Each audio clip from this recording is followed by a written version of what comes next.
What happened in dollar BTC? Good evening guys. Good evening Commander. So ibabacktest natin tong BTC kung ano nangyari. So nakita nyo na fail niya i-touch ang ating 20k level. So ang nangyari ay ayan, bumagsak. So tingnan natin kung ano yung mga nangyari sa loob ng loob na yan, kung ba't ganyan ang nangyari. So magbabacktest tayo guys para masundan nyo kung ano next gagawin ni BTC at ano ang kanyang target para makapag-trade kayo, maka-entry kayo sa next na gagawin niya. So ngayon guys ay kita natin na nag-pump dito na part si BTC. So binutas sa ating daily high which is 19.2 dyan na part, and then tinatch ang ating order block dito banda sa 19.4 to 19.5 dito. Yan, may order block dyan. So nangyari, nagkaroon ng pattern. So itong pattern natin guys is tinatawag na ascending triangle. Yan, ascending triangle yan. Ito yun. Ang nangyari dyan guys ay gumawa ng ascending triangle, then pinump ng ating balena dito na part dito. Kung titignan natin volume, ayun, sobrang laki guys, ayun, sobrang laki. So pinump niya, then tumama dito sa 3R order block natin, ito na area na to, tinatch at buti hindi kumuha ng mga liquidity kasi dyan na part may order block talaga sa 3R yan, sa 3R yun. Kung nakikita nyo yan, dito na part may order block dyan, tapos tinatch nya yan dito. So yung mga stop loss buti hindi na hit, so kumuha dyan. Then pagkatapos, yung nangyari ay katapos ng touch ng order katapos mag-touch sa order block 3R natin, bumagsak at nag-touch dito sa order block natin sa 19.5, tapos nag-bounce ulit, ni-retest yung order block ng 3R natin. So nag-fail kasi next yan, kung nabutas nyo yan, pwede yan tumama ng 20k. Eh na-fail, hindi pinayagan ng mga bearish, ng mga bear. So ngayon bumagsak at nabutas ng ating order block support dito at nag-touch sa ating daily high. Yun, kung pwede dito sa nakikita pa na, kung naabutan lang natin to, itong pattern na to, pwede natin i-short yan kasi magsa-stop loss naman tayo. Kunyari lalagay tayo dito kasi itong support nya, itong guhit natin yung support nya, lalagay tayo dyan, tapos above the present na lang candlestick nya para matamaan cut loss natin. Yan, tapos take profit natin sa recent daily high. Diba, sa pool sana, kaso hindi natin naabutan. Outside bumalik ako sa school. So ngayon niretest ang order block natin and nabutas ang recent order block, bumulusok papunta, nag-touch sa daily high natin. So ngayon ano ulit ang gagawin ni BTC? Dito maraming possibilities. Yan, pwede dito sa yung ginawa ko ng arrow, yung normal talaga niyan, ito, kung wala tong pump na to, itong whale, dito yan, magbabounce talaga yan dito, magbe-breakout, kasi magbe-breakout onte yan, kasi kukunin yung mga stop loss ng mga ibang traders, then babaksak dito, magta-touch sa daily high, then magpa-pump sa 20k. Ito yung ginawa, pinaglaruan, kaya yun, nagkaroon ng pump.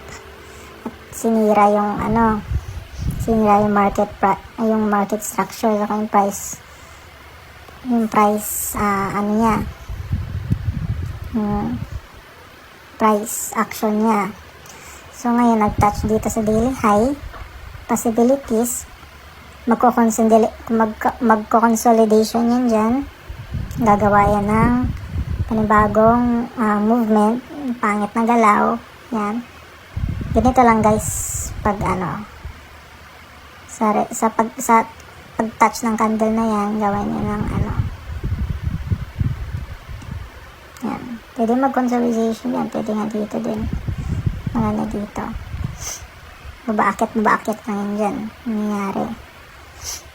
So kung ilang beses na to itatouch yung daily high, kung mas lamang talaga yung bullish, kung gusto nila talaga 20k, pwede yan umabot ng 20k, pwede yan umabot ng 20k na. Pag nag-touch ulit dito, pag invalidate ulit yan dito sa 19.8 level, magkakaroon ng double top.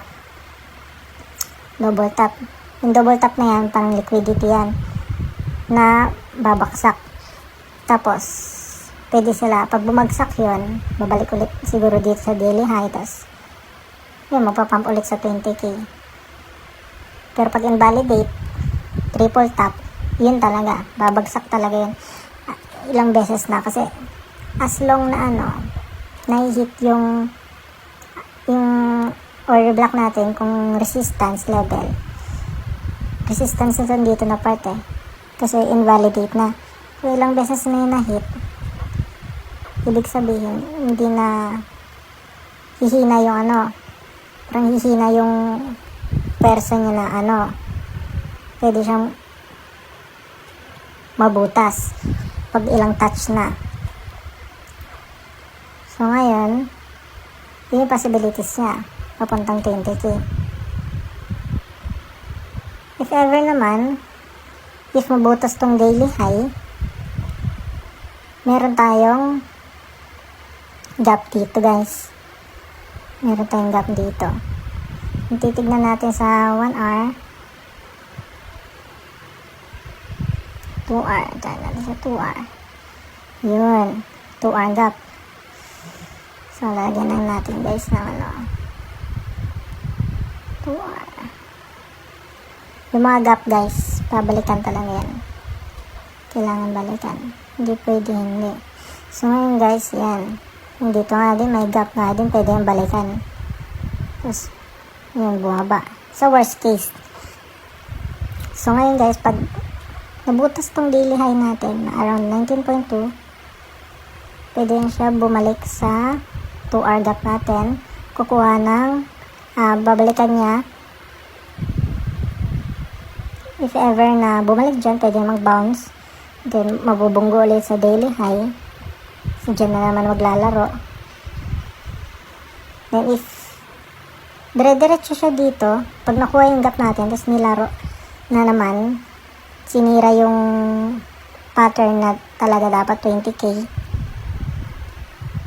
dadaan niya siya dito sa validation area natin. Yan, kung saan yung daming touch na invalidate. Ayan, tingnan nyo, taas ng wick. Yan, invalidate na naman, hindi talaga pinapabagsak. Yan, hindi talaga pinapabagsak dito na part, validation area tawag dyan. Yung paglabas ng CPI news, yan, wala silang magawa kasi yun nga, syempre news, tapos nilaro ng ma-instead before yung news na lumabas.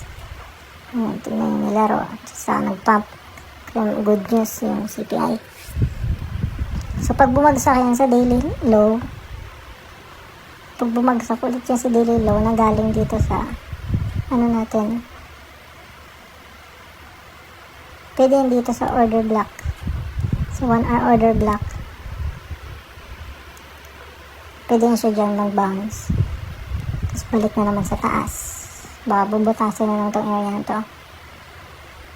Pagkatapos ng 1 hour,